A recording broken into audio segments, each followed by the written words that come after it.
Vous êtes dans Clos et vous voulez créer une image de rendu pour envoyer, par exemple, chez un client. Déjà, concrètement, trouvez la bonne pose, tout simplement. Donc là, je vais aller dans mon fichier ici, je vais aller dans Avatar, dans mon actif, je vais faire Femme, je vais aller dans le dossier Pose, et là, je vais tout simplement activer, par exemple, cette pose-là. Je vais lui dire de baisser les bras, et voilà. Déjà, on a quelque chose d'un petit peu mieux sur notre petit t-shirt. D'accord? Voilà. Après, trouvez la bonne échelle. Mettez à l'échelle votre vêtement de telle manière à ce que on ne voit éventuellement que votre avatar tout seul sur la scène. Ou alors, vous pouvez aussi désactiver l'affichage de l'avatar pour ne voir que le t-shirt, ce qui vous permettra éventuellement de le mettre en gros plan. Une fois que vous avez fait ça, il y a aussi un petit paramètre à tenir compte, c'est de faire surface texturée épaisse pour visualiser concrètement dans votre image 3D l'envers de votre tissu. Une dernière petite chose, vous voyez cette petite icône ici, vous avez en fait le rendu de haute résolution de Clos. Et donc là, vous avez la possibilité concrètement de cocher vêtements HI-RES, donc en fait de haute résolution. Et donc là, quand vous cliquez, vous avez cette petite fenêtre qui apparaît. Par défaut, Clos a tout paramétré de telle manière à ce que votre t-shirt soit à la fois dans la distance de particules, dans les tolérances concrètement qui est admise par Clos, c'est-à-dire entre 5 et 20 mm, la distance de particules a été réglée au plus bas. Après, nous avons bien sûr ce qu'on appelle l'épaisseur supplémentaire de collision. Cela signifie en fait que je descends en fait la distance de particules au minimum de ce qui est autorisé pour éviter que mon t-shirt parte, je dirais, si je fais une simulation pour empêcher en fait les distances de particules de s'entrechoquer les unes dans les autres, ce qui donne en fait après un tissu qui se froisse, qui s'entremêle et qui est très difficile à récupérer après par la suite. Dans l'avatar, la compensation de la peau par rapport à la distance que nous avons sur notre t-shirt, là, vu que j'ai effacé mon avatar, j'ai une compensation de peau qui va être à 0, bien évidemment. Et la simulation, la qualité de rendu de la simulation a été réduite à quelque chose qui est parfaitement ajusté au corps, c'est-à-dire que mon vêtement va être ajusté de manière correcte sur le corps de mon avatar. Donc là, tout est réglé et je n'ai plus qu'à dire OK pour appliquer ces paramètres. Alors comment je vois que les paramètres s'appliquent correctement? Je vais vous montrer dans quelques secondes. Il suffit tout simplement de sélectionner par exemple un devant de t-shirt et puis par la suite, vous allez aller dans l'éditeur de propriétés, descendre dans concrètement propriété de simulation. Vous voyez que la distance de particules est descendue à 5, que votre épaisseur supplémentaire de collision est descendue à 1. Concrètement, là, maintenant, je sais que si je fais une simulation, j'aurai quelque chose de nickel. C'est d'ailleurs ce que je vais faire pour concrètement ajuster mon vêtement correctement. Donc là, hop, vous voyez que tout simplement mon vêtement s'est ajusté. D'accord? Vous l'avez vu réagir. Et donc là, j'ai maintenant quelque chose de parfait. Mon image 3D de rendu peut être maintenant concrètement, alors attendez, je vais désactiver, voilà, peut être maintenant correctement faite pour réactualiser mon image et pour qu'elle corresponde à maintenant ce que j'ai dans la réalité de ma fenêtre 3D. Je clique sur rendu interactif. Et voilà, d'accord? Vous voyez que là, maintenant, j'ai concrètement une image qui correspond parfaitement à ce que je vois sur ma 3D. J'ai plus qu'à centrer.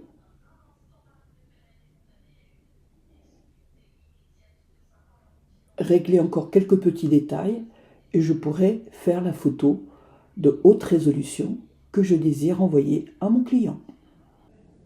Maintenant, comment activer le rendu? Alors, je vais me mettre en deux autres pour que vous puissiez visualiser correctement la fenêtre de rendu et je vais tout simplement aller dans le menu rendu et activer la fonction rendu. Voilà, là j'ai concrètement ma fenêtre de rendu. Alors qu'est-ce qui se passe dedans? Première chose, vous avez au moins 3 boutons que vous devez connaître avant de démarrer.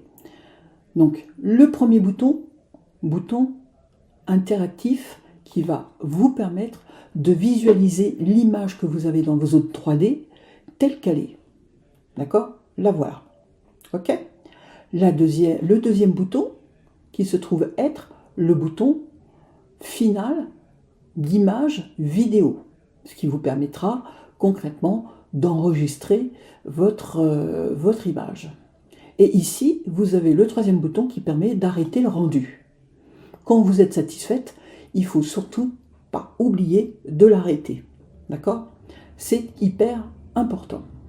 Pour bien voir en fait vos coutures concrètement. Parce que là, par exemple, vous voyez, j'ai une couture apparente ici et je peux à tout moment, bien évidemment, demander l'affichage correct de mes coutures. Donc là, dans cette petite fenêtre, affichage des vêtements, afficher les lignes de couture ou les désactiver si vous ne voulez pas les visualiser.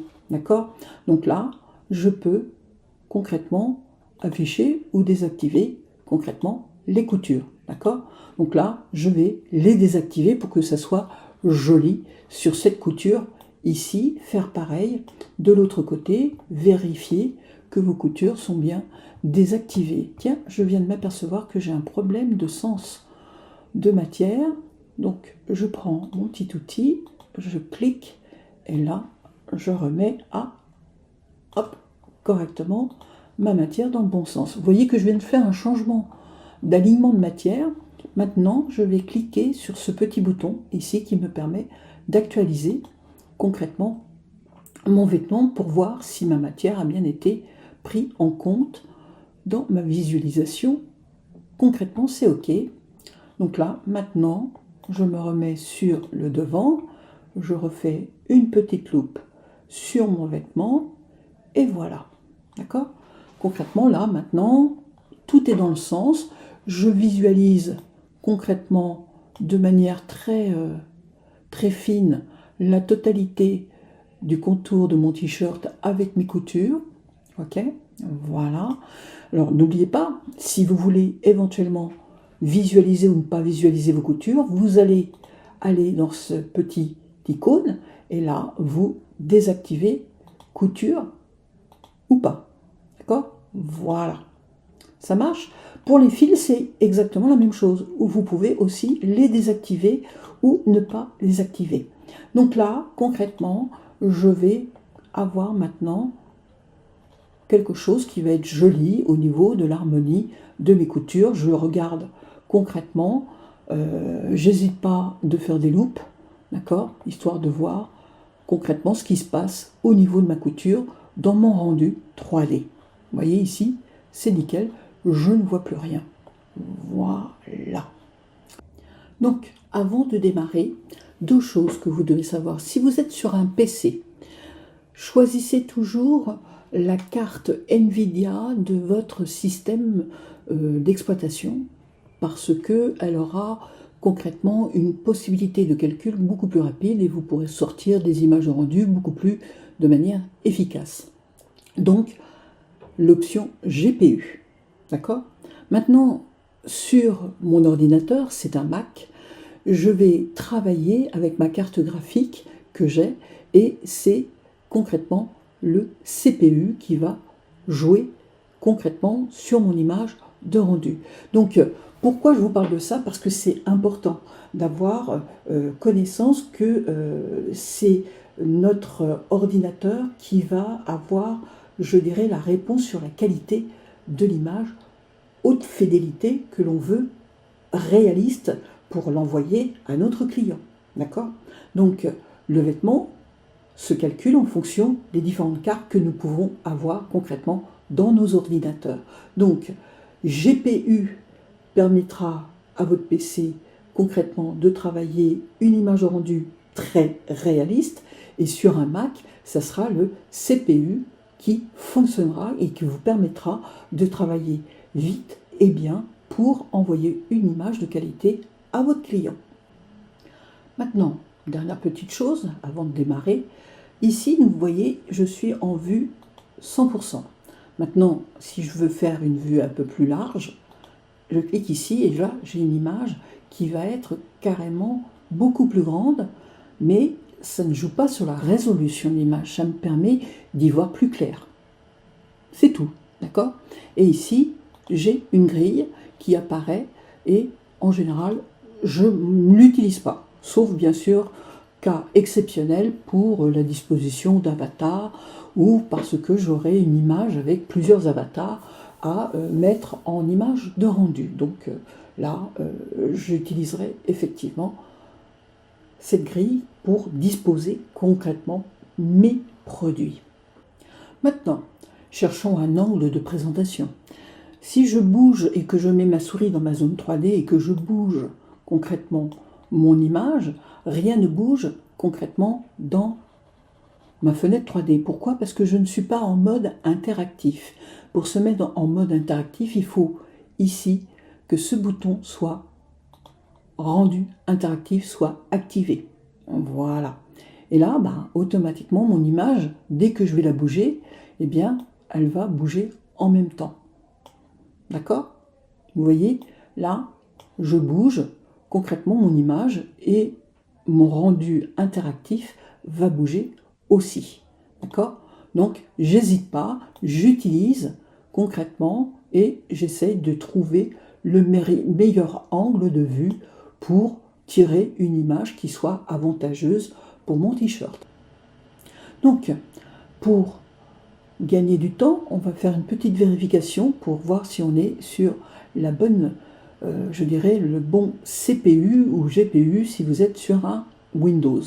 Donc là, concrètement, je clique ici et là, propriété du rendu, je viens, moteur, visualiser mon CPU puisque je suis sur un Mac. D'accord? Donc là, je suis bien sur mon CPU et ça, c'est hyper important. N'oubliez jamais de contrôler votre GPU ou CPU.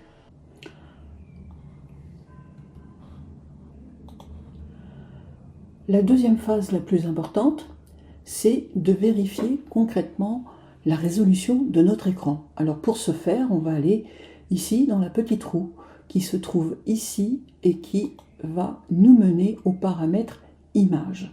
Donc là, je vais dans taille de l'image pouvoir choisir la taille de mon image telle que je la veux, qui soit fidèle au plus possible de mon écran d'ordinateur.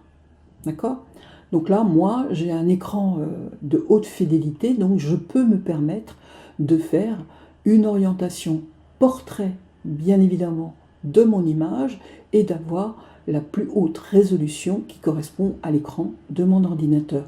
J'oublie pas de bien mettre mon t-shirt à l'échelle, voilà que là je suis à 100%, ce qui me permet de faire des photos de détail, et puis là je fais un zoom arrière, ok, ce qui me permet concrètement de visualiser ma petite photo telle qu'elle est concrètement sur ma zone 3D. D'accord?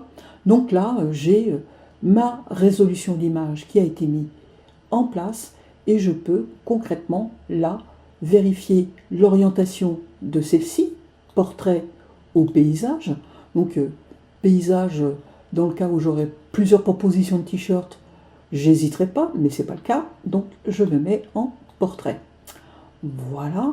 Maintenant, concrètement, maintenir la ratio peut être intéressant si je veux avoir quelque chose de joli à l'écran. D'accord? Dans le cas où vous auriez fait, comme c'est notre cas, des variantes couleur de votre t-shirt, vous avez bien évidemment la possibilité dans le coloris de choisir concrètement le coloris qui convient à votre photo. Donc vous pouvez prendre et sélectionner concrètement un coloris ou faire tous les coloris. Donc là, on va concrètement choisir ici le premier coloris, je dis OK. Voilà. Donc là, j'ai une vue personnelle qui va, au niveau de la couleur, s'appliquer à ma photo. D'accord? Donc actuelle, c'est la vue actuelle. Tout, c'est concrètement, éventuellement, la totalité de tous les t-shirts que j'aurais mis sur ma scène. Et là, ici, personnalisé, c'est par rapport au colorway que j'ai éventuellement coché. Et si je dis tout, j'aurai la totalité. D'accord? Voilà, concrètement, ce que je peux vous dire sur la personnalisation de votre image. Donc là, pour le moment, je vais tout simplement dire ma dernière image. Voilà, celle qui est active. Comme ceci. Alors, si vous désirez avoir une image de grande taille, c'est-à-dire, par exemple, la résolution de votre image. Donc là, concrètement, vous pouvez choisir votre résolution et même la personnaliser si vous le désirez. Donc là, moi, je vais tout simplement aller chercher la résolution de mon écran d'ordinateur, comme ceci. Je vais donc avoir concrètement 180 pixels en largeur et 1920 en résolution pixels hauteur. Et je fais toujours une chose, c'est garder le ratio. D'accord? Là, j'ai maintenant réglé la hauteur de mon image et sa résolution. Voyons maintenant les arrière-plans de mon image. Alors, comme vous le voyez, au niveau couleur, là, j'ai un arrière-plan entièrement blanc. En cliquant dans le petit carré blanc, justement, je vais pouvoir choisir l'arrière-plan que je désire pour mon t-shirt. Alors, par défaut, en fait, Clos utilise toujours un fond, je dirais, un peu gris, qui ressemblerait presque au fond de votre contour de logiciel. Donc, si vous voulez concrètement avoir la même couleur, vous prenez l'outil pipette, tout simplement dans le menu couleur, vous cliquez sur la couleur que vous désirez appliquer à votre fond pour votre t-shirt. D'accord? Voilà, donc rien de très compliqué pour sortir de la pipette. N'oubliez pas de cliquer sur Escape ou Échappe pour sortir de la pipette et faire appliquer et fermer pour avoir comme ça votre fond de couleur. D'accord? Alors ça, c'est dans le cas où, bien évidemment, j'aurais envie d'avoir un fond de couleur, bien évidemment. Mais il y a aussi possibilité de mettre une texture par derrière. Alors, mettre la texture, rien de plus simple. Je vais tout simplement aller dans cette petite icône qui se trouve ici, qui est en fait les paramètres image, d'accord? Dans éditeur de propriété, je vais tout simplement dans arrière-plan, texture, et là, je clique dans les petits carrés qui sont au nombre de 4, je clique, et je vais tout simplement aller chercher dans mon dossier image, mon image que je vais mettre en arrière-plan. Vous voyez que c'est une image que j'ai été chercher sur Internet libre de droit, bien évidemment, et je viens tout simplement l'ouvrir au format PNG. D'accord? Donc, maintenant, je viens tout simplement... Alors, attendez, on va enlever la couleur, parce qu'autrement, je ne verrai pas mon image. Donc, je me mets en blanc. Voilà. Et là, je dis appliquer. Et voilà, maintenant j'ai bien mon image derrière mon t-shirt et j'ai concrètement maintenant plus qu'à éventuellement mettre tout simplement mon t-shirt à l'échelle dans ma zone 3D, de lui trouver une orientation pour faire une mise en page de celui-ci. Voilà, pour mettre tout simplement un arrière-plan derrière mon t-shirt. Alors, imaginez que vous ne vouliez pas ni de couleur, ni de texture derrière votre t-shirt, que vous la vouliez en fait avec un fond transparent. Et oui, c'est faisable. Et donc là, je vais tout simplement dans texture, je vais cliquer sur ma petite poubelle pour jeter ma photo. Voilà. Et juste en dessous de texture, il y a marqué transparence. Eh bien, je vais cliquer sur transparence et là, je vais concrètement avoir un fond transparent derrière mon t-shirt. Donc, n'hésitez pas à éventuellement faire du détail avec votre t-shirt pour éventuellement montrer des surpiqûres ou éventuellement montrer des modes de boutonnage ou ce genre de choses. N'hésitez pas aussi à revenir sur une mise en page et de zoomer sur votre image histoire de la mettre correctement en place. D'accord ? Voilà, donc je crois que j'ai fait à peu près le tour pour tout ce qui est possible sur une image de haute résolution et avec concrètement une image arrière-plan, une couleur ou un fond transparent. Comment maintenant sauvegarder mon image? Oui, parce que c'est pas tout ça, il faut quand même pouvoir la sauvegarder ou tout simplement pour la transmettre à votre client dans un mail ou tout simplement pour la mettre sur un site internet pour du e-commerce, par exemple. Donc, déjà, choisir nom du fichier. Et là, vous voyez, moi, j'ai en actif le nom de mon projet. C'est-à-dire que ici, il va s'appeler T-shirt. D'accord ? Mais je peux changer et lui donner un nom personnalisé. Donc, en dessous, je peux dire, par exemple, faire T-shirt, certes, avec un petit tiret, et dire éventuellement tulipe. D'accord ? Voilà. Après, le chemin d'accès, hyper intéressant et hyper, je dirais, obligatoire pour pouvoir retrouver votre image. Donc, je vous suggère de créer concrètement une bibliothèque à cet effet. C'est ce que j'ai fait moi, par exemple.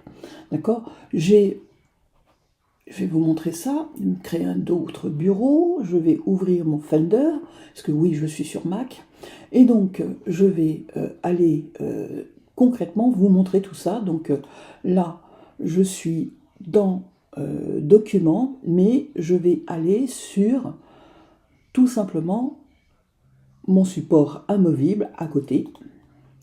Je vais ici aller sur mon dossier clos. Là, j'ai un sous-dossier qui s'appelle tout simplement rendu. D'accord ? Dans rendu, j'ai concrètement un dossier femme. Et dans le dossier femme, j'ai tous mes rendus qui sont sauvegardés dans ce chemin d'accès. D'accord ? C'est assez simple, il n'y a rien de très compliqué. Franchement, là, plus simple, tu meurs. Ok ? Voilà. Donc là, j'ai concrètement mon chemin d'accès, ok, que je peux mémoriser. Donc, vous cliquez sur le petit dossier ici, d'accord ? Ça va ouvrir votre explorateur de fichiers. Là-dedans, vous allez bien sûr aller chercher votre dossier image dans lequel vous avez l'habitude de sauvegarder votre travail. Donc là, alors là, je suis sur desktop. Donc je descends, je prends mon petit ascenseur, je vais dans Scan Disque et je crée mon chemin d'accès, rendu, sous-dossier femme et open. D'accord ? Là, j'ai maintenant concrètement mon chemin d'accès qui est mémorisé. Maintenant, pour l'enregistrer, c'est assez simple. Je vais cliquer sur cette petite icône rendu final. Donc, telle que je vois mon image, telle elle sera enregistrée et capturée. Et voilà.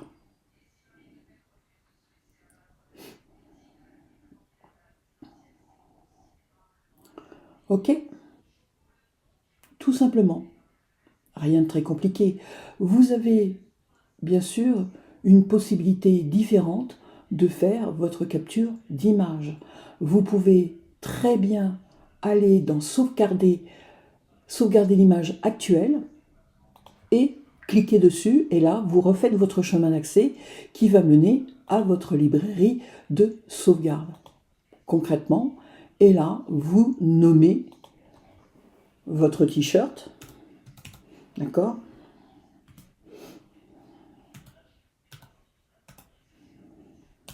Je vais y arriver. On avait des tulipes. Voilà, je dis save. Et voilà, j'ai sauvegardé mon image d'une autre manière. C'est facile, pas très compliqué à faire, et ça vous permet concrètement de faire une capture instantanée de l'image telle qu'elle est sur votre écran. Vous voyez que là, j'ai encore le rendu qui est en train de se faire, car par l'intermédiaire de cette fonction qu'on appelle rendu final, on a l'ordinateur qui se met en route sur le rendu et il va à la fin, bien évidemment, vous faire une demande, ouvrir le dossier de sauvegarde que vous avez indiqué et là, il vous suffira de chercher concrètement le nom de votre photo et concrètement, alors ça c'est tulipe. Alors je vais refaire mon chemin d'accès parce que je ne le retrouve plus. Voilà, clos, rendu. Où c'est que t'es caché rendu? J'ai dû le passer, le voilà. Ici, femme, concrètement, tulipe. Voilà. Et là, voilà. J'ai deux images, d'accord, en PNG qui sont capturées et enregistrées par deux modes différents. Donc j'aurais pu les appeler de manière différente, mais concrètement, voilà ce que cela donne quand je clique dessus. Voilà mon image avec un rendu, d'accord? Vous voyez que là, c'est assez joli. On a quelque chose qui ressemble à la réalité. Et la deuxième image qui va être identique puisque les paramètres n'ont pas été changés. Ok? Voilà. Voilà ce que je pouvais vous dire sur la manière de sauvegarder vos images de rendu par rapport au produit que vous créez. Donc pour sauvegarder votre image, dans le but de la mettre sur un site e-commerce, eh bien ici, vous allez avoir la possibilité d'activer en fait la sauvegarde HTML en cliquant sur cette option. D'accord? Le but, c'est que quand je vais sauvegarder mon image, j'aurai concrètement toute la ligne de programmation qui pourra être copiée et collée dans mon site internet. Donc là, j'ai pas possibilité de vous montrer l'action, mais faites-moi confiance. C'est comme ça que d'habitude je faisais auprès de mes clients qui désiraient créer des sites internet. Et donc je leur expliquais, je leur montrais comment faire. J'avais accès à leur site et donc concrètement, j'activais cette commande, je sauvegardais mon image et après je copiais le lien et automatiquement, lien copié, je pouvais le mettre directement et le coller dans l'emplacement où était réservée l'image pour pouvoir concrètement la voir s'afficher sur le site internet. Voilà ce que je voulais vous dire sur concrètement la sauvegarde HTML d'une image de rendu dans Clo 3D. Alors, bien évidemment, il y a une seule image, une vue de face, mais vous pouvez concrètement en faire plusieurs et changer la vue en actualisant à chaque fois votre vue, en ne changeant pas les paramètres concrètement que vous avez appliqués à votre t-shirt.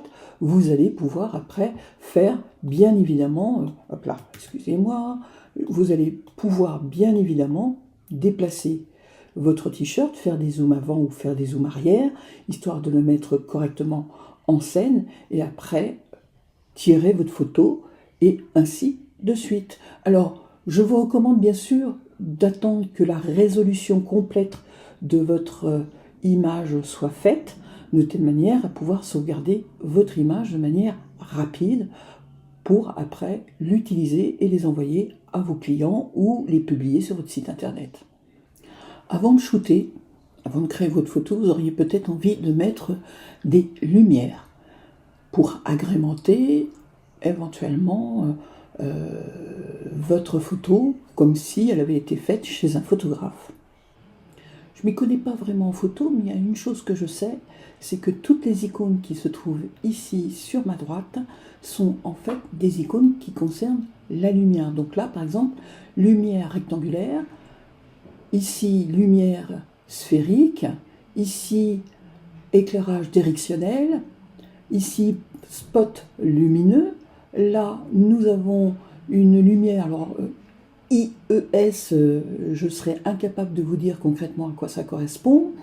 Là, nous avons le dôme, et ici, verrouiller les caméras. C'est pour l'angle de vue. Donc là, concrètement, si j'active la première icône, je vais créer une lumière rectangulaire. Et donc là, je vais avoir de suite un rayon lumineux qui va se mettre sur mon t-shirt. D'accord ? Là, dans l'éditeur de propriété, j'ai concrètement une intensité. D'accord ? Alors, je peux le faire hyper intense et plus ou moins l'avoir cramé mon image. Concrètement, alors vous voyez que là, je monte ma couleur. Ok, je suis en blanc. Maintenant, j'ai une case couleur. Qui dit couleur dit sélecteur de couleurs. Je peux concrètement aller chercher par exemple une couleur qui serait dans les verts de celle de mon t-shirt. Exemple, donc échappe et appliquer et fermer. Je peux aussi choisir une autre couleur pour avoir des effets lumineux différents. Par exemple, voilà. D'accord ? Ici, hop, comme ceci, appliqué. Qu'est-ce qui se passe dans ma zone 3D ? Vous voyez ici que mon carré lumineux se trouve en bas. Donc, je peux le monter, d'accord ? L'orienter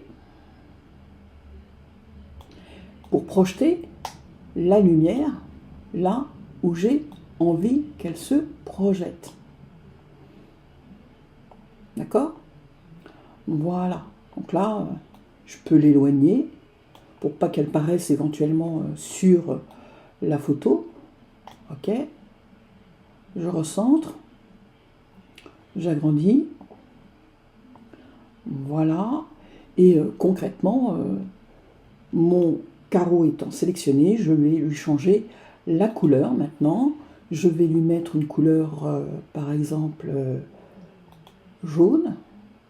Ok. Appliquer. Je clique ici, je rapproche pour voir l'intensité que donne mon rayon lumineux. Je vais concrètement, voilà, ici. Vous voyez que mon trait, je le vois. Hop, je me mets sur le côté. Comme ceci, et en fait, logiquement, ça projette une lumière. Alors là, j'ai un petit souci, j'ai une intensité qui est tellement faible, alors je vais voir, ici on a des petites icônes, et donc là, je vais voir concrètement si, quand je désactive, il y a un changement rendu du cube, ok, et ici, le clap. Donc rendu chaud, render, ici chaud 3D, et ici activé. Donc normalement, si je clique dessus, tout est activé, donc normalement ça devrait fonctionner.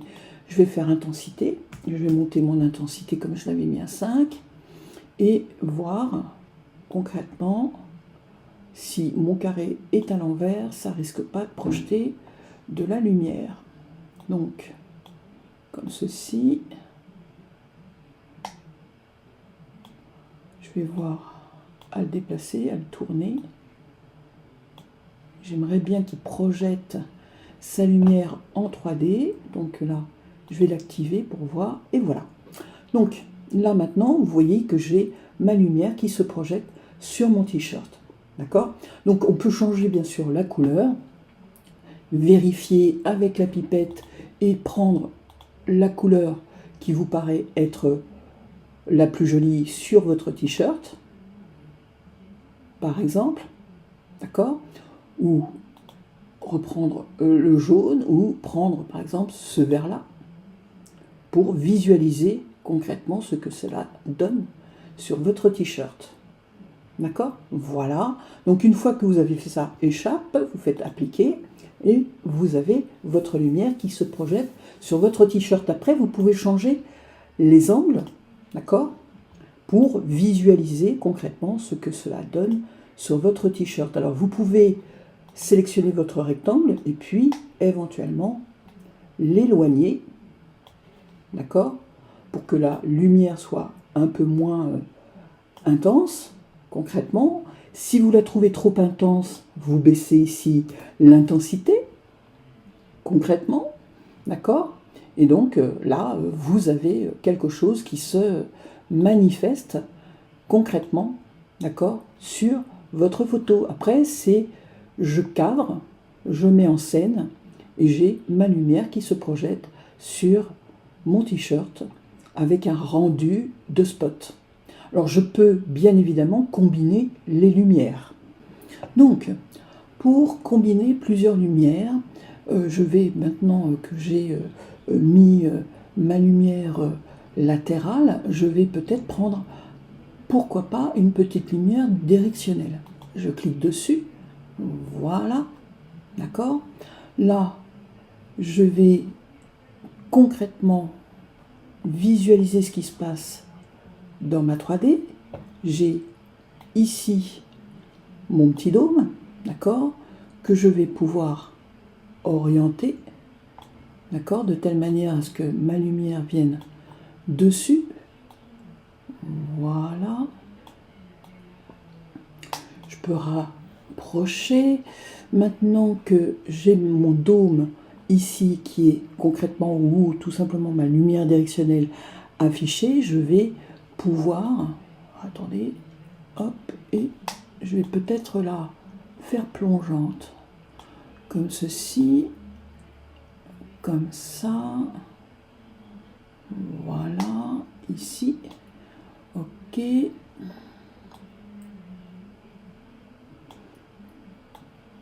Comme ceci, et je vais activer une couleur. Alors je vais changer la couleur, je vais mettre une autre sorte de couleur, je dis appliquer, fermer, voilà. Là, je regarde ce que cela donne, donc je désactive pour concrètement visualiser et je réactive. Donc là, vous voyez que j'ai ma couleur de ce côté-ci, et donc après, à moi de bouger, d'éloigner, de rapprocher et éventuellement de positionner ce spot. Donc hop, peut-être que si je change l'angle et que je positionne hop, vers le t-shirt et que je mets concrètement, vous voyez la lumière se projeter sur le devant de mon t-shirt comme ceci. Voilà. Après, bien évidemment, si je fais 0,5, on va voir que c'est moins concrètement rouge, mais je pourrais changer la couleur pour garder quelque chose qui soit un petit peu moins vif. Voilà. Plus clair. Et appliquer, fermer. Après, bien évidemment, je garde mon t-shirt plein écran. Zoom arrière. Voilà. Voilà, concrètement, une combinaison de lumière qui se projette sur mon t-shirt. Ici, vous avez une ombre de lumière, donc à vous après de bien concrètement positionner vos différents styles de spots pour éventuellement, hop, déplacer, visualiser, orienter.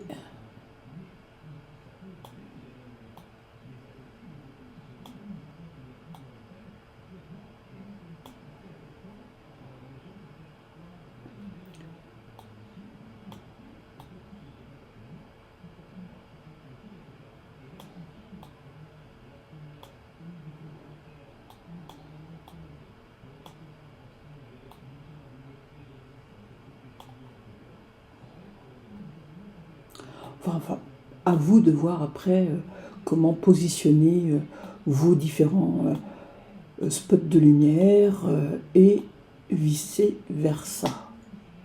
Voilà. Et déplacer et orienter. Clac. Voilà.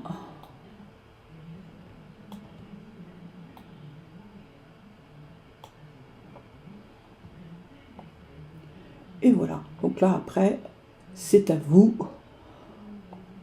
de visualiser ce que cela peut rendre sur votre image 3D. Voilà, concrètement, comment vous pouvez utiliser des lumières, les combiner ensemble pour obtenir des effets concrètement sur votre t-shirt, comme si vous aviez eu une photographie réaliste de votre t-shirt. Après, vous pouvez orienter, bien sûr, l'angle de votre t-shirt pour que les couleurs puissent de vos lumières se refléter concrètement. Voilà. Et donc avoir une image de rendu qui vous sera concrètement agréable à mettre en scène pour votre client ou pour votre site internet. Voilà. Donc je vais m'arrêter là parce que je vais faire après une vidéo tellement longue que vous devrez la visionner en plusieurs fois. Et donc d'ailleurs n'hésitez pas à refaire et repasser en boucle les vidéos, histoire de bien vous les mettre en tête pour votre cours. Voilà.